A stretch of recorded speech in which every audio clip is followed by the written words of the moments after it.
Bonjour à tous. Aujourd'hui, on étudie avec l'aide de Dieu traité Brachot Daf Yud Dalet Amud Aleph 14a tout en bas de la page, avec l'aide de Dieu aussi 14b.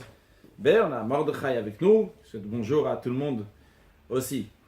Alors, l'avant-dernière ligne de Yud Dalet Amud Aleph, on avait appris dans la Mishnah, c'est quoi Ben Aprakim? C'est entre la première bénédiction et la deuxième bénédiction. Entre la deuxième bénédiction, le Shema, entre le Shema, Vayem Shamoa, entre Vayem Shamoa à Vayomer, et entre Vayomer à Emet Veyativ. Emet Veyativ, donc qui est la bénédiction, on ne pas oublier, ce n'est pas juste le mot Emet, mais Emet Veyativ, c'est le début d'une bénédiction qu'on lit après avoir lu le Shema le matin. Et Rabbi Yehuda nous avait dit que entre la fin du Shema, Ani Hashem Elokechem, il ne faut pas s'arrêter à Emet Veyativ, il faut directement passer il ne faut pas s'arrêter. Sur cela, Daf Yud Dalet Amud Aleph 14a, l'avant-dernière ligne. Amar Rabbi Abba ou Rabbi Yochanan. Rabbi Abba, il a dit de Rabbi Yochanan Alach, que Rabbi Yehuda, la loi elle est tranchée comme Rabbi Yehuda. Qui en effet, des Amar, il a dit Ben Elokechem, que entre Ani Hashem Elokechem, je suis l'Éternel votre Dieu, à la fin de la troisième chapitre du Shema, en disant Emet Veyativ, lo Yavsik, il ne faut pas s'arrêter. Ah, Rabbi Abba, il a dit, Rabbi Yochanan, Maï Tam de Rabbi Yehuda. Quelle est la raison de Rabbi Yehuda qu'il ne faut pas s'arrêter? On tourne la page, dès qu'il est écrit, Yudal Talmud 14b, et Hachem Elohim, avec le prophète dit, Hachem Elohim, l'éternel Dieu, Emet, il est vrai. Rashi nous dit, l'écart, c'est pour cela, El Mafsikim Benani Hachem Elokechem le Emet. C'est pour ça qu'il ne faut pas s'arrêter entre je suis l'éternel votre Dieu, à Emet, de la même manière que le prophète, il dit Ani Hachem Elokechem, et tout de suite il enchaîne Emet. De la même manière, nous aussi. Donc on dit Ani Hashem Elokechem, on va directement à Emet comme le prophète, va Hashem Elokim Emet. Gemara demande Choser ve'omer Emet ou eno Choser ve'omer Emet. Une fois que il a dit Elokechem Emet, est-ce qu'il doit redire encore Emet lorsqu'il continue? C'est au cas où quelqu'un il s'est arrêté après avoir dit Ani Hashem Elokechem Emet, donc et après il s'arrête. Est-ce qu'il doit recommencer Emet ve'yativ ou pas? Donc, il a bien fait les choses. Il a dit Ani Hashem Elokechem Emet, comme Rabbi Yehuda il a dit. Il faut dire Hashem Elokim Emet. Non, il s'est arrêté pour dire bonjour à quelqu'un qu'il fallait lui répondre, putain, à kavod, de quelle que soit la raison. Et est-ce qu'il doit continuer? Quand il continue, il doit dire continuer Veyati, ou bien il dit Emet, Veyati, etc. Amar Rabbi Abba ou Amar Rabbi Yochanan. Rabbi Yehuda dit non, Rabbi Yochanan. Choser ve'omer Emet. Oui, quand il reprend, il dit Emet, Veyati. Rabba, Amar Rabba, il dit Ein Choser ve'omer Emet, il n'a pas besoin de redire Emet, il continue Veyativ. Bah, raconte une histoire. Il y a quelqu'un il est descendu devant Rabba. C'est-à-dire descendre à l'époque, donc ils avaient des synagogues, des lieux où ils faisaient la prière, où celui qui faisait la prière se mettait en bas au centre. Donc il est descendu à la Teiva, donc il faut faire la prière pour être le Chazan, pour diriger la communauté. Donc c'était devant Rabba. Shamer Rabba, il a entendu Damar Emet, Emet, il a entendu qu'à la fin du chemin, il a dit deux fois Emet. Alors, Amar Rabba, il a dit, Kol Emet, Emet, Tafsele Aïe. C'est le personnage, c'est attrapé. Je ne sais pas si en français on dirait, il a pris une crise de dire Emet.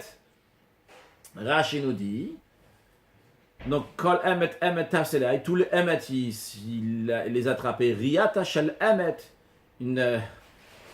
Un flux de Emet face au laser à cette personne-là. Il n'a pas dit ça de manière positive. Donc, il n'a pas aimé ça. Amar Rav Yosef, il a dit, continue la Gemara, comment c'est beau cet enseignement, cette shmoua littéralement, cette entente, ce qu'on a entendu. De quoi il parle? Lorsque Rav Shmuel Bar Yehuda est venu de Eretz Yisraël là-bas, il a dit, Amre b'Marav Arvit, on dit au Marav. Marav c'est en Eretz Yisraël. Qu'est-ce qu'on dit le soir? Le soir, ils disent pas toute leur troisième paracha des tzitzit. Pourquoi? Parce que tout simplement, ça parle des tzitzit. Et les tzitzit, il n'y a pas la mitzvah de la Torah de mettre les tzitzit la nuit, puisqu'il y a écrit Uriitem oto, vous allez le voir. Lorsqu'on voit, on met les tzitzit. Quand est-ce qu'on voit? C'est le jour. Alors il a dit, c'est beau ce qu'ils font au Ma'arav. Qu'est-ce qu'ils font? Ils disent juste les mots Daber el bnei Yisrael ve'amarta alem. Et après, ils disent Ani Hashem Elokechem Emet. Donc, ils ne disent pas Vasulaim Tzitzit, vous allez faire des tzitzit. Ils disent au début, ce que Dieu il a dit, parle au Bnei Israël, tu leur diras, etc. Et après, il dit donc, je suis l'Éternel votre Dieu, Emet à la fin, comme ça. Et donc, il saute avec tous les versets qu'il y a au milieu. Rashi Hashmateta, cet enseignement de Rav Shmuel Bar Yehuda, Amar, parce que Rav Shmuel Bar Yehuda il a dit Amr Bemar, qu'on dit en Eretz Israël. Elle explique qui a tué un shalav, il tombe le schéma du soir, En Korin Ba Parashat Tzitzit, ils ne lisent pas la section des sites coulés en entier. Ils lisent pas, pourquoi? Les fichiers En Mitzvah Tzitzit Valayla, parce qu'il n'y a pas la mitzvah, le commandement de mettre les tzitzit la nuit. Aval Matrillin Mota, mais on la commence. Juste donc le début d'Aber Misa Vamatalem, sans dire les mots Asulam Titit. Omedal Gimisot, Ve'omri midi, Ani Hashem Elokechem Emet, je suis l'Éternel, Emet, vrai. Continuons dans la Gemara Marle Abaye, Abaye lui dit, Maïmal Yuta. Qu'est-ce qu'il y a de tellement bien dans ça? Ve'ham Aravkana, parce que qui est tellement bien, c'est pas bien. Ou la Ravkana, il a dit, Amarav, nom de Rav, Lo Yatril. Il ne faut pas commencer la troisième section des tzitzit le soir. Il ne faut pas dire, tu fais les deux premières parties du schéma, t'es quitte. Veimitril, par contre, si tu as oui commencé, Ravi a dit, Gomer, il faut la finir entièrement. Donc eux, ils commencent, et finalement, ils sautent. Il ne fallait pas commencer. Si tu as commencé, il faut oui tout lire. Rashi, Loyatril. Ravi a dit, Loyatril ne doit pas commencer. C'est pas qu'il ne doit pas commencer. Rashi nous dit, il n'y a pas besoin de commencer, donc va Yomer, donc la troisième partie, donc lorsque c'est Arvit. Alors, pourquoi là-bas en Eretz Israël il commence, c'est pas bien? Si tu veux me répondre Ve'amartalem lo avatra, si tu veux me dire que les mots Ve'amartalem c'est pas un commencement, parce qu'on dit comme ça, il écrit va Yomer Hashem Moshe Lemor, Daber Bnei Israël Ve'amarta alehem.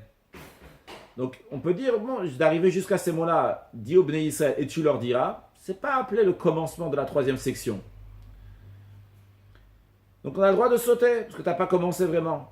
Eh bien, la Gemara dit non, c'est pas, tu ne veux pas répondre ça. Pourquoi? Voilà que Rav Shmuel Bar Yitzhak a dit en de Rav, Daber Bnei Israël, lo ave'atchala. Vrai que si tu dis juste, va Yomer Hashem Moshe Daber Bnei Israël, parle au Bnei Israël, c'est pas le commencement de la section des tzitzit. Par contre, ve'amarta alehem, si tu as dit ces mots-là, ve'amarta alehem, ave'atchala, tu as déjà commencé la troisième chapitre du schéma, tu dois continuer, donc d'après ce que l'enseignement de Rav. Amarav Papa Rav répond Kassav Rebemar va en Eretz Israël, eux ils pensent que Ve'amartalem Nam il aviatrala. Toi tu dis Rav Shmuel Bar Yitzhak il a dit quand on dit Daber Israël c'est pas encore le commencement, Ve'amartalem c'est le commencement. Mais en Eretz Israël, en Terre d'Israël, ils pensent que si tu as dit Daber Israël, même tu as rajouté les mots Ve'amartalem, tu n'as pas encore commencé la partie qui parle des tzitzit. Jusqu'à que tu vas dire la phrase Asulaim Tzitzit. Alors elle dit, donc comment à Bavel, en tous les cas en Babylone, ils doivent se comporter. Il dit Amar Abaye, c'est pour cela. Yilka, c'est pour cela. Ana, nous, atroule matralina, nous. Donc on commence à lire la troisième paracha de Tzitzit. Et on lit jusqu'à après vers Martalem. Donc ça, on commence, on l'entame. Et donc, puisqu'on la commence, on a fini aussi. Puisqu'on vient de dire, on a enseigné au nom de Ravkana, il a dit au nom de Rav. Kloyatri, il n'y a pas d'obligation de commencer Vémitril, mais s'il a commencé Gomer, il doit la finir. Rashi, Atrole Batrilien. Donc nous on la commence. Pourquoi? Dans Matrele Bemar, pourquoi on la commence? Parce que là-bas on est Eretz Israël, il la commence. Donc nous aussi on la commence. Et vu qu'on la commence, et d'après nous c'est considéré un commencement, alors nous. On lit toute la troisième partie du schéma, même le soir, qu'il n'y a pas la mitzvah de tzitzit. Continuons dans la Gemara. Chia baravama. Chia, fils de Rav, il a dit Ama ani Hashem Elokechem. S'il a commencé en disant, s'il a dit ani Hashem Elokechem, pas il a pas, c'est pas comme je viens de dire qu'il a commencé en disant. S'il a dit ani Hashem Elokechem, il doit dire Emet. Alors c'est pas à prendre littéralement. S'il a dit ani Hashem Elokechem, il doit dire Emet. Mais il faut dire, s'il a dit Ani Hashem Elokechem, c'est-à-dire s'il a dit la troisième section du schéma, hein, s'il a dit le parti de Vayomer, alors qu'il n'arrive à la fin, hein, il doit dire Emet. Quand on dit Emet, c'est pas juste le mot Emet, mais c'est toute la bénédiction de Emet, Vemuna, Kolzot, etc. Donc la bénédiction qu'on dit le soir, après le schéma, cette bénédiction qui finit Baruch Ata Hashem Gal Israël, elle commence avec les mots Emet, Ve'emuna. Donc Rashi, donc il doit dire, Rashi nous dit Amar Ani Hashem Elokechem. S'il a dit Ani Hashem Elokechem, Rashi nous souligne, c'est pas juste les mots de Ani Hashem Elokechem. D'ailleurs, Parashat Tzitzit, il a dit toute la troisième chapitre du schéma, donc il s'appelle la Parashat des Tzitzit. S'il a dit ça, Tzarech Lomar Emet, il doit dire Emet. Pourquoi? Qu'est-il, comme est écrit, Hashem Elokim Emet. On a appris au début de la page que le prophète dit Dieu Elohim, il est Emet, donc on doit entamer surtout avec ce Emet là aussi. Après la Gemara, elle dit, toujours dans l'enseignement de Chia Barav, Lo Amarani Hashem Elokerem, s'il n'a pas dit la troisième paracha, eh bien, il n'a pas besoin de dire le mot Emet. La Gemara demande, Veha, voilà, Baelat Kori Yetziat Mitzrayim. Pourtant, il a besoin de mentionner Yetziat Mitzrayim. Les Hadkouré, c'est comme les Azkir.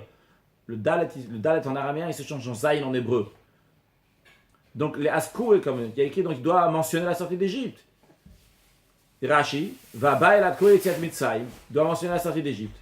Ditnan, enseigné dans la Mishnah, Maskir, Yetziat Mitzrayim Baleil, on mentionne la sortie d'Égypte la nuit. Donc, Rashi nous dit, c'est quoi la question, c'est quoi le problème?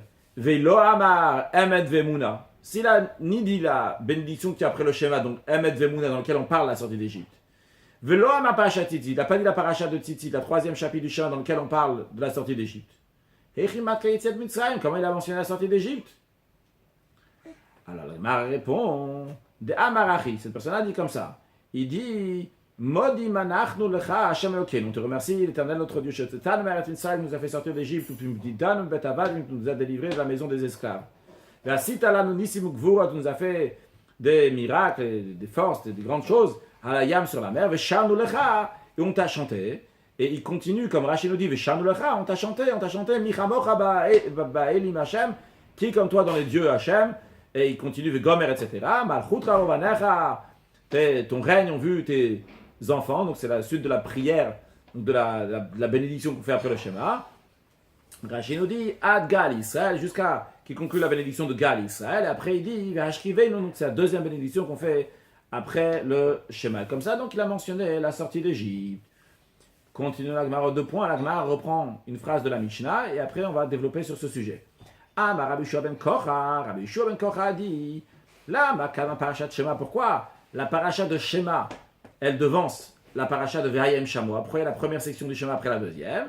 Et Rabbi Yeshua ben Kocha avait répondu, il avait expliqué, parce que la première paracha du Shema nous parle donc de recevoir le joug de Dieu, donc Ol Malchut Shamayim, donc c'est le mot qu'on emploiera dans la suite, Ol Malchut Shamayim, le joug du règne du ciel, donc faisant référence à Dieu, et après seulement il va recevoir le Ol Mitzvot, le joug des mitzvot, des commandements de Dieu. C'est le terme aussi qu'on emploiera dans la suite, Ol Mitzvot.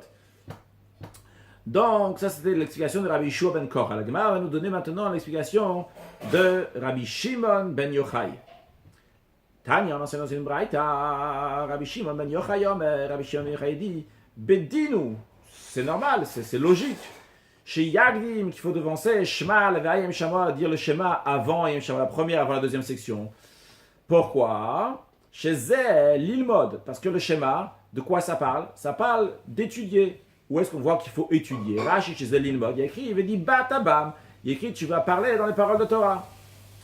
Continue dans la Gemara. Vezé, celui-là, la paracha de Vayayim Shamoa, la deuxième chapitre, c'est les lamed, c'est pour enseigner aux autres.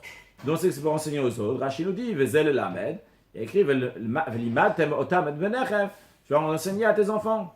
Ve'lolamad trila, et s'il n'a pas étudié avant, et achilamed banav, comment il peut enseigner ses enfants? Donc d'abord, il y a le schéma, les lamed, l'ilmod, pardon, toi tu apprends, comme il y a écrit Vedibar Tabam, tu vas en parler des paroles de Torah, c'est que toi tu étudies. Et après, en deuxième étape, il y a les lamed, il y a enseigné à tes enfants, parce que toi tu as appris quelque chose. Et après, toujours dans les mots d'Agmara, Vayayim Shamoa le Vayomer. Le deuxième chapitre, il est avant le troisième, donc Vayayim Shamoa avant Vayomer. Pourquoi? Chez le lamed, il faut lire le lamed ici, parce que celui-là, c'est le deuxième chapitre, c'est le lamed pour enseigner aux autres. Vezé, et la paracha de Vayomer, c'est l'asot, c'est de faire. Donc les choses sont en ordre logique. D'abord tu étudies, tu enseignes, et tu agis. Parce que tu ne peux pas agir si tu ne sais pas comment faire. Alors, c'est une belle explication, ce que Rabbi Shimon ben Yochai nous a dit. D'abord il y a un Rashi, Vezé l'asot, Vayomer, le Vayomer, En Bael Asiya, tout ce qu'il y a c'est juste l'action, donc c'est l'action, donc tu vas faire, tu vas mettre tes tzitzit. Donc on ne dit pas d'étudier là-bas. Alors, on a une belle explication de Rabbi Shimon ben Yochai, et la Gemara, elle dit, tiens, cette explication est très étonnante. Atu Shema, l'ilmod idbel lamed velasot ledbe. Quoi, dans le Shema, il y a seulement étudier, mais il n'y a pas la mitzvah d'enseigner. Vehaktiv veshinantam. Il y a écrit dans La première partie, Veshinantam, tu vas enseigner la Torah à tes enfants. Il y a écrit aussi Ukshatam. Tu vas attacher, Rashi dit Ukshatam, c'est des tfilin. La Gemara dit Uktavtam, tu vas écrire, Rashi nous dit Uktavtam, des mezuzahs. C'est la mezuzah, siyaï, tout ça c'est l'action de mettre les tfilin, de mettre une mezuzah. Donc ça c'est une question. Vetou, deuxième question sur la parole de Rabbi Shimon ben Yochai. Voyons le deuxième chapitre. Vehayim shamoa. Tu as dit le lamed ou deibbe. Tu as dit, Rabbi Shimon ben Yochai a dit, il y a de quoi, là-bas on nous dit d'enseigner. Velasot, l'edbe. Là-bas, alors Gemara demande, il y a pas, là-bas on ne parle pas de l'action. Il n'y a que dans Vayomer qu'on parle de l'action. Vehakti, voilà qui a écrit, dans la deuxième chapitre, dans Vehayim shamoa, il y a écrit, ou que shatem, vous allez mettre les tfilin, urtavtam, vous allez écrire les mezuzot. Alors Gemara, elle explique les paroles de Rabbi Shimon ben Yochai. Il a cette chose suivante. La harikama, c'est comme ça que la Braïta voulait nous dire les paroles de Rabbi Shimon ben Yochai. Bedin ou chez Tigdam Shva la Vayem Shamoa, c'est normal, c'est logique que le schéma vient avant le Vayem Shamoa. Pourquoi? Chez l'imod ou le lamed velasot, parce que le schéma, il a étudié pour soi, enseigné et faire. Vayem Shamoa, après, en deuxième étape, le Vayomer, pourquoi? Chez Yeshba le lamed velasot, dans le deuxième chapitre, Vayem Shamoa, on te donne l'ordre d'enseigner et de faire. Par contre, dans Vayomer, il y a seulement l'action. Donc l'ordre, il correspond très bien. On a d'abord donc, le premier qui est le plus lourd, entre guillemets, dans lequel on te dit d'étudier, d'enseigner et de faire. Après, d'enseigner, de faire. Et après, d'enseigner, de faire dans la troisième paracha. Ça, c'est l'explication de Rabbi Shimon ben Yochai. Agamara demande, petit hypocrite de Rabbi Shimon ben Kocha. Rabbi Shimon ben Yochai, il aurait pu se contenter de l'explication de Rabbi Shua ben Kocha. Pourquoi il n'a pas reçu cette explication? La Gemara dit Chada ve'od kamar. Rabbi Shimon ben Yochai, il est d'accord avec les paroles de Rabbi Yeshua ben Kocha qui nous a expliqué dans la Mishnah que d'abord on reçoit le Ol Malchut Shamayim après le Ol Mitzvot. Mais il dit en plus de ça, Chada kedeshei kabel alav Ol Malchut Shamayim trila. Une raison pour en faire le schéma avant, c'est pour recevoir le joug du ciel avant. Ve'ach kabel alav Ol Mitzvot après recevoir le joug des Mitzvot. Ve'od, encore une raison.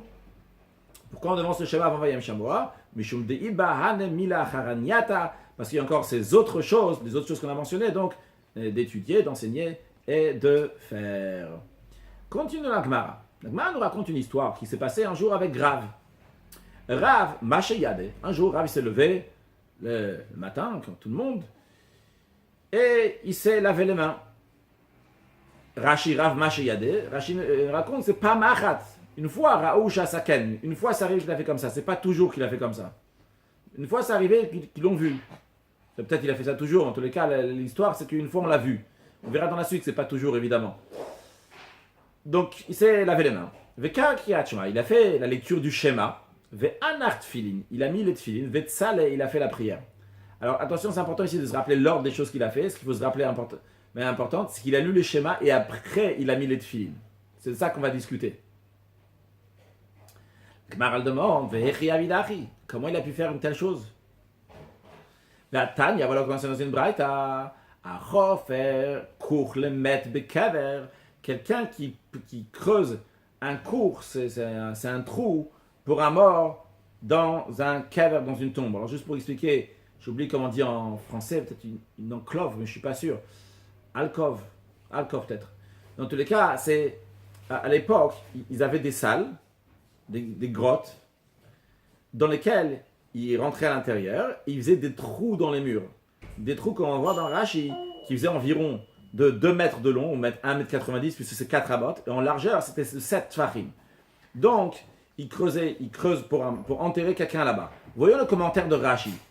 Donc, Vehichi Avidar, il y a une question déjà sur Rav, comment il a pu faire une telle manière? Chez Higdim Kriyat Shon Tfilin, qui a devancé le Kriyat Shon Tfilin, ça c'est la question qu'on va demander pourquoi il a fait le schéma avant les Tfilin, après il devait faire Tfilin et après schéma. D'où on apprend ça, on ramène toute une braïta, après on va voir. Donc d'abord commentons la braïta et voyons dans Rashi, donc court, c'est kaver, c'est une tombe chez Chof Bekirot Me'ara, qu'on creuse dans les murs de la grotte, Orko Dalet. Donc il y a une longueur de 4, donc de 4 amot. Donc ça va faire environ 1,91 m, puisque une ama c'est 48 cm. Verorbo, sa largeur, Zain Tfachim, sa largeur, c'est de 7 tfachim, donc qui est environ un tafas, environ 8 cm, ce qui fait donc 56 cm. Donc ça, c'est comme ça ils faisaient dans les grottes, comme ça ils enterraient les gens allongés à la hauteur de ceux qui rentraient, ou environ, c'est vraiment en tout cas dans les murs, mais bien sûr, évidemment, les gens, évidemment, en tout cas allongés.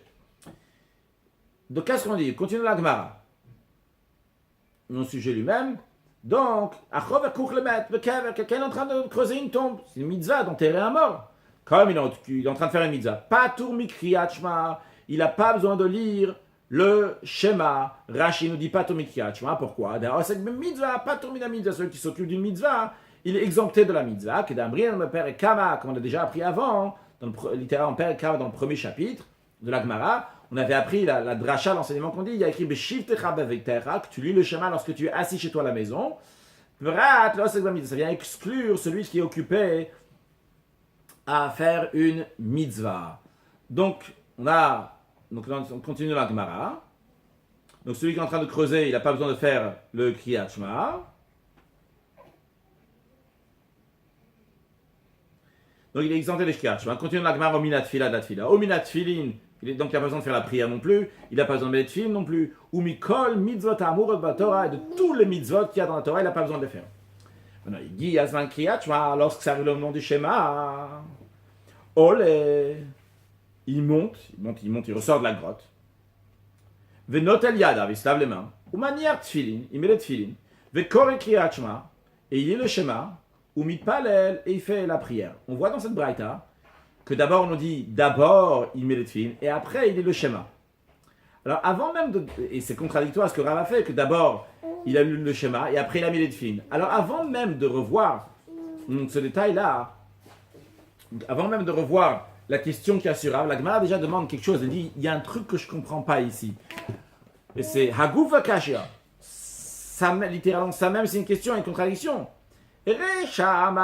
Au début, on dit il est en train de creuser pour un mort, il est exempté, il n'a rien à faire, il touche à rien, il n'a pas de mitzvot, il s'occupe de faire la tombe.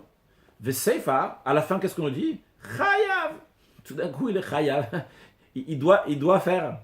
Mais pourquoi il doit faire schéma? On vient de dire avant qu'il ne doit pas faire le schéma. Agma répond halokasha. Ça, c'est pas une question. Seifa bitré. Dans la Seifa, dans la fin de la Mishnah, on parle qu'ils sont à deux personnes en train de creuser. Et comme on va voir dans Rashi, donc comme ils sont à deux personnes pour creuser, il y a un qui continue à creuser, l'autre qui va faire le schéma, tfila, tfilin, etc. Il faut dire non, pas oublier, tfilin, kriyat shema et tfila.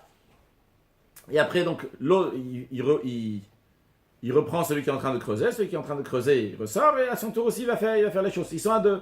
Veresh, la Gemara nous dit, par contre, au début, quand on dit il est exempté de tous les mitzvot, il n'a pas besoin de faire schéma, tfilin et tfila, ça c'est bechad lorsqu'il c'est une seule personne. Voyons dans Rashi, veseifa betart et la seifa pas lorsqu'ils sont deux personnes. Veharikama, comme ça on veut dire. Im shnaim, même s'ils sont deux, maniach et traveo, il a son ami, maniach et traveo chofer, il a son ami creusé. Ve'ol, lui montre, il sort de la grotte. Ou mekayem mitzvot kriyat shema, et il accomplit la mitzvah de schéma, ou tfilin et tfila, la prière, ve'chozal imlacha, il repart travailler. Ve'chavero yale, son ami ressort de la grotte, il fait le schéma, il va prier. Ok, donc en tout cas, on a résolu le problème contradictoire qu'on avait dans la Braïta, qu'au début on dit il a pas besoin de lire le schéma, à la fin on lit le schéma. Mais la Gemara nous dit, dans la troisième moyenne ligne, même, Mikol Makom, de toute manière, Kachel Rav, de toute manière, il y a une question pour Rav. Rashi, Mikol Makom, Tfilin, Kodum le Kriyat Shema, le Tfilin devance le schéma, c'est ce qu'on avait dans la Braïta, donc c'est une question pour Rav, que lui il a fait schéma et après il a mis les Tfilin. Alors, la Gemara répond la chose suivante, une réponse qui va être repoussée dans la suite. La Gemara répond, il dit comme ça. Rav qui Rabbi Yeshua ben Kocha svirale. Rav, il tient comme Rabbi Yeshua ben Kocha. Qu'est-ce que ça veut dire, il tient comme Rabbi Yeshua ben Kocha? Des Amar, qui a dit Rabbi Yeshua ben Kocha, Ol Malchut Shamaim Trila, que d'abord on reçoit le joug du ciel, donc Malchut Shamaim, dans Shema, Ve'achachachol mitzvot, après le joug des mitzvot. Rashi, Ol mitzvot. De quoi s'agit-il ici de Ol mitzvot? Parce que Rabbi Yeshua ben Kocha, lorsqu'il parle de Ol mitzvot, il parlait de la deuxième section, le deuxième chapitre du Shema. Qu'est-ce qu'on veut dire ici Ol mitzvot? D'anachat tfilin, mettre tfilin, Ol mitzvah, c'est un jour de mitzvah. Donc d'abord, Ol malchut shamayim en disant Shema, et après tu vas mettre des tfilin. C'est la raison pour laquelle la Gemara dit pour l'instant que Rav, d'abord il a lu le Shema pour recevoir Ol malchut shamayim, mais après il a mis les tfilin pour Ol mitzvah. Alors la Gemara dit, ça va pas super bien ce que tu as dit. Parce que, Mardam Rabbi Yeshua ben Kocha, Disons que Rabbi Shua ben Kocha, son explication, c'était les hagdim kriya, les kriya, pour devancer une lecture à une autre lecture. J'ai une lecture de Ol Mitzvot et une lecture de Ol Malchut Shamaim. Alors celle de Ol Malchut Shamaim, elle vient avant celle de Ol Mitzvot.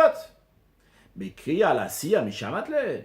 Est-ce que tu as entendu que Rabbi Shua ben Kocha, il a dit que d'abord tu lis le Ol Malchut Shamaim et après tu passes à l'action seulement? Est-ce que mishamat, est-ce que tu as entendu de Rabbi Shua ben Kocha? Rashi, kriya les kriya, shma, shou kabbalat Malchut Shamaim. Donc le shema, la première partie du schéma, qui est donc de recevoir Malchut Shamaim. Le vehayim shamoa, donc la deuxième partie du schéma, shou kabbalat al-mitzvot, qui recevoir le joug des mitzvot. Donc ça c'est kriya les kriya. Donc ça, il a parlé à Rabbi Shua ben Kocha, mais pas kriya la siya, pas une lecture avant de faire passer à l'action. Vetou, la Gemara dit en plus, le fait que tu m'as répondu que Rav il pense comme Rabbi Shua ben Kocha, on n'est pas si sûr que ça, que Rabbi Shua il pense comme Rabbi Shua ben Kocha. Mais ça va avec Rabbi Shua ben Kocha. Est-ce que il pense vraiment comme Rabbi Shua ben Kocha quand tu l'as dit qu'il faut d'abord Ol Malchut Shamaim et après Ol Mitzvot? Voilà, je vais te ramener une preuve de laquelle on voit qu'a priori, il ne tient pas qu'il y a besoin de Ol Malchut Shamaim avant Ol Mitzvot. Amar Barashi, voilà que Rav Chia fils de Rachid a dit, Zin Ninsagin, plusieurs fois avec Imina Kabedei Rav, je me tenais devant Rav, ou Magdim, il se levait tôt, ou Maché Yade, il se lavait les mains, ou Mevarer, il faisait les bénédictions Rashi, ou Magdim, déjà Rashi ou Magdim, Mashkim, donc il se levait tôt, ou Mevarer, il faisait bénédiction à la Torah, sur la Torah, c'est important ce petit Rashi là, les bénédictions de la Torah, ça va nous aider pour la suite. Donc il faisait donc les bénédictions de la Torah. Ou Matnan Pirkin, il nous enseignait notre chapitre. Donc il nous enseignait. Ou Manar Tfilin, et il mettait les Tfilin. Vehada Kalkiat, après il lisait le schéma. Donc déjà dans cette histoire, on voit que Rav il mettait les Tfilin, après il faisait le schéma. Mais ce qui nous intéresse ici, c'est pas ce détail-là. Ce qui nous intéresse, c'est qu'est-ce qu'il a fait. D'abord il étudiait la Torah, et après seulement, il va mettre les Tfilin. Donc qu'est-ce qu'on voit ici? Étudier la Torah, c'est une mitzvah de la Torah. Donc c'est Ol Malchut Shamaim ou Ol Mitzvot? C'est Ol Mitzvot. Toi, tu as dit, il tient comme Rabbi Shua ben Kocha. Rabbi Shua ben Kocha, il dit d'abord Ol Malchut Shamaim et après Ol Mitzvot. Mais tu vois ici, qu'est-ce qu'il faisait Rav? D'abord Ol Mitzvot, la mitzvah d'étudier la Torah, et après seulement Ol Malchut Shamaim lorsqu'il lisait le schéma. Alors la Gemara a dit V'chitema. Pardon, d'ailleurs, il y a un Rashi ou Matne Pirkin, il étudiait donc son Perek. Alma. Donc Rashi nous explique quelle est la question d'ici. Donc on voit que Magdimula Sot Batora, d'abord il étudie la Torah, Dehainu, c'est-à-dire Asiya de Mitzvah, c'est faire une mitzvah étudier la Torah. Mikam et Malchut Shamaim, mais ça c'est avant même de recevoir le joug du ciel, le joug de Dieu. Alors la Gemara elle dit, Vritema, peut-être tu vas me dire, non, c'est pas une question ça, pourquoi? Bidlomat Asman Kriyachma. Parce que peut-être, la raison pourquoi il étudiait, parce que c'est pas encore le moment du schéma. Donc c'est pas une preuve qu'il dit, il n'est pas d'accord avec Rabbi Shua ben Kocha. On peut dire qu'il est d'accord avec Rabbi Shua ben Kocha, que d'abord c'est Ol Malchut Shamaim et après seulement Ol Mitzvot. Mais pour faire le schéma, il faut que ça soit l'heure, comme c'était avant l'heure. C'est pour ça donc il commençait avec Ol Mitzvot, parce que c'était pas l'heure, mais dès que ça arrive l'heure, il est d'accord que d'abord Ol Malchut Shamaim et après Ol Mitzvot. Donc si tu veux me dire que c'est de ça que Rav Chia Barashi nous parle, non. Parce que Imken Maya Sat de Rav Chia Barashi, la Gemara nous dit dans ces cas-là, quel est le témoignage de Rav Chia Barashi? Qu'est-ce qu'il veut nous enseigner? Il n'a rien à nous enseigner, c'est évident. Si c'est pas arrivé le moment du schéma, il étudie la Torah arabe. Très bien, il étudie la Torah, mais en quoi que tu veux nous témoigner? Quel enseignement tu veux nous dire? Alors la Gemara dit non. On peut très bien dire il étudiait la Torah avant qu'arrive le moment du schéma. Et donc, Rav tient oui comme Rabbi Shua ben Kocha, pas comme on a voulu proposer que Rav ne tient pas comme Rabbi Shua ben Kocha, parce qu'il commençait avec Ol Mitzvot avant Ol Malchut Shamaim. On peut très bien dire que c'était avant le moment du schéma. Et comme c'est avant le moment du schéma, c'est pour ça qu'il recevait le Ol Mitzvot. Il n'y a pas de Ol Malchut Shamaim, on ne peut pas encore faire schéma. Ah, alors c'est quoi le témoignage de Rav Chia Barashi? La Gemara nous dit, la Pouke Mimande Amar. C'est pour exclure l'opinion qui dit que le Mishnah en Tsarich Levarer. Il y a une opinion, on a appris avant, que quand on étudie le Chumash, il faut faire les bénédictions de la Torah avant de les étudier. Mais pour lire la Mishnah, il n'y a pas besoin de dire les bénédictions de la Torah. Alors justement, Rav Chia Barashi nous dit, fais pas d'erreur, ne te trompe pas, comme celui qui dit que quand tu étudies la Mishnah, il n'y a pas besoin de dire les bénédictions de la Torah. Moi, je viens te témoigner que Rav Ashi, souvent, on se levait le matin, et il se lavait les mains, et il faisait les bénédictions de la Torah, et il enseignait la Torah, et je te dis son programme dans la suite, on dit mettez les tefilines, il faisait les schémas. Mais le point essentiel sur lequel il voulait témoigner, c'est qu'il faisait les bénédictions de la Torah, bien qu'il enseignait seulement la Mishnah. Donc, c'est possible que c'était avant le moment du schéma, c'était pas encore le moment du schéma, et c'est la raison pour laquelle il commençait pas schéma. Mais il est d'accord tout à fait avec Rabbi Shua ben Korah, que d'abord, Ol Malchut Shamayim, après Ol Mitzvot. Alors, on s'est un peu détourné, il faut revenir à la base. Nous, on a vu un comportement qu'une fois, Rav, d'abord, il a fait le schéma, et après, il a mis les tefilines. On a demandé comment ça se fait. On a dit, parce qu'il pense comme Rabbi Shua ben Korah, que d'abord, il y a Ol Malchut Shamayim, et après Ol Mitzvot. Donc, on a demandé une question, qu'on ne va pas répéter maintenant. On a demandé une deuxième question, qu'a priori, Rav ne tient pas comme Rabbi Shua ben Korah. On a repoussé ça. Maintenant, conclusion, on est dans cette situation qu'on peut très bien dire que Rav pense oui comme Rabbi Shua ben Korah, que d'abord il y a Kavalat Ol Malchut Shamayim, et après seulement Ol Mitzvot. Alors la Gemara nous dit, j'aurais dû dire quelques petites phrases avant, Kamash Malan, ça qui vient d'annoncer Rav Chia Barash, et Av le Mishnah Namitzach Levar, que même pour étudier la Mishnah, il doit faire aussi la bracha. La Gemara nous dit maintenant, Mikoma comme Kasha. De toute manière, il y a encore la question sur Rav. Kasha le Rav, c'est une question pour Rav. Pourquoi Rav il a fait schéma et après il a mis les tefilines? La Gemara répond tout simplement, Shlucha ou de Avid. C'est le chaliar, l'émissaire que Rav comptait sur lui pour amener les tefilines, de Avid qu'il a raté, il n'a pas amené les tefilines quand il fallait. Rashi Shlucha ou de Avid. Hachaliar kilkel, c'est le chaliar, c'est l'émissaire donc à qui on l'a envoyé pour amener les tefilines qu'il n'a pas bien fait. Chez Icher le Avilot tefilines, il s'est retardé pour lui amener les tefilines, mais il kara depuis le début qu'il aurait dû lui amener les tefilines avant. Vegiazman Kirat, c'est arrivé le moment de schéma. Il a eu besoin de lire le schéma, qu'il est chez le Yavrazman pour pas que le temps du schéma va passer. Donc, après quand le chaliar, son émissaire est arrivé, celui qui avait envoyé des tefilines, Shlucha des tefilines, à ce moment-là, il a mis les tefilines. Donc, dans tous les cas, c'est vrai, Rav s'est comporté une fois comme ça, c'est tout simplement parce qu'il n'y avait pas l'occasion de mettre les tefilines, parce qu'il n'y avait pas les tefilines. Il ne voulait pas que le temps du Kirat va passer, donc il a mis les tefilines tout de suite. Continue dans Gemara. L'avant-dernière ligne, Amaru, là où il a dit, Kol akore kriyat tefilin, tout celui qui lit le schéma sans tefilin, qu'il ou meid edut sheker, c'est comme s'il faisait un faux témoignage, be'atzmo. Littéralement, be'atzmo, ça veut dire dans lui-même. Alors, qu'est-ce que ça veut dire ici, be'atzmo dans lui-même? Rashi nous dit, qu'il ou meid edut sheker be'atzmo, lishnamaya, c'est une bonne manière de parler envers Dieu, pour pas dire que c'est comme si qu'il faisait un faux témoignage sur Dieu. Dieu il a dit de mettre les tefilines, il n'aimait pas. On dit comme si qu'il parlait de lui-même, sur la personne. Mais en vérité, ça se fait référence à Dieu. C'est un témoignage sur Dieu. Dieu il a dit de mettre les tefilines, lui il n'aimait pas. C'est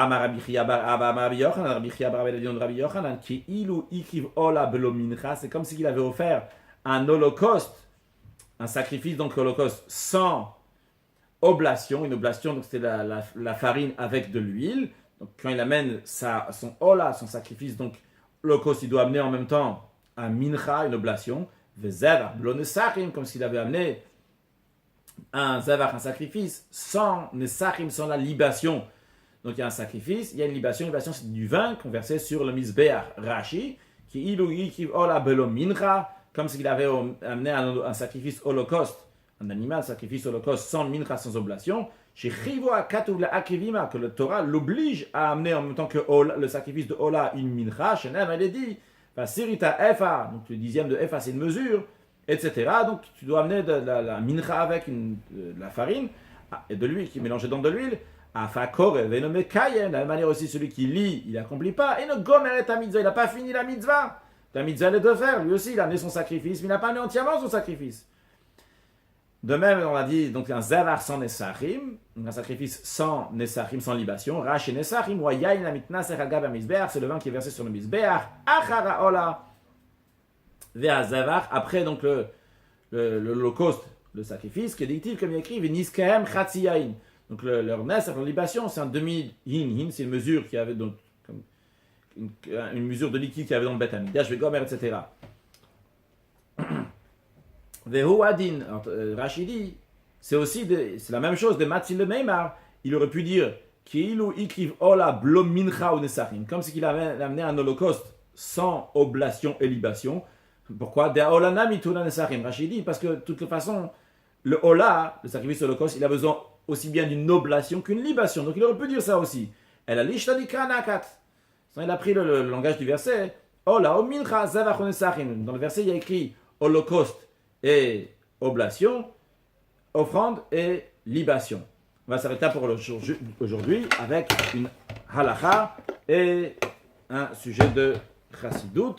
Donc, en ce qui concerne la halakha, la Nourazaken nous dit dans le Shulchan Aruch Hilchot Tfilin Siman Chafé, halakha aleph, la première halakha, qu'après avoir mis le talit avec des tzitzit, le talit qui a des tzitzit, il doit mettre les tefilin tout de suite pour qu'ils vont être sur lui au moment du schéma et de la prière, parce que tout celui qui lit le schéma sans tefilin, comme si il faisait un faux témoignage sur lui-même, parce qu'il y a écrit Ukshatam leot, il dit Ukshatam leot, je vais les attacher ve'ino mekayem, et il n'accomplit pas.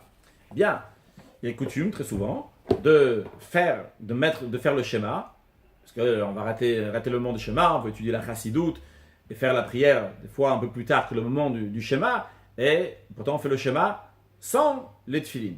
Alors le rabbi dans la sikha de Parashat Shlach, le 28 Sivan, Tav Shin Yudbet, 1952, il dit dans mes notes, j'ai noté ce que j'ai entendu de mon beau-père, le rabbi précédent, que son père, le rabbi Rachab, lorsqu'il disait le petit Kriyat Shema, celui qu'on fait avant la prière pour être quitte, il disait le Kriyat Shema Ktana avec les tefilin. Mais le rabbi dit, on voit concrètement que les chassidim ont l'habitude de lire le schéma, le Kriyat Shema Ktana sans tefilin. Le rabbi dit a priori, puisque le Kriyat Shema Ktana, c'est pas juste comme ça pour le lire, mais c'est parce qu'on a peur de peut-être pas faire le schéma à son temps.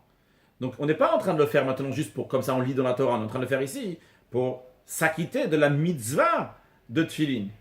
A priori, comment on le fait alors que c'est le contraire de ce qu'on vient d'apprendre dans le Shulchan Aruch, dans la Gemara, que tout celui qui a sans tefilin, c'est comme si il montrait un faux témoignage, be'atzmo, on a dit d'après Rashi, ça veut dire sur Dieu.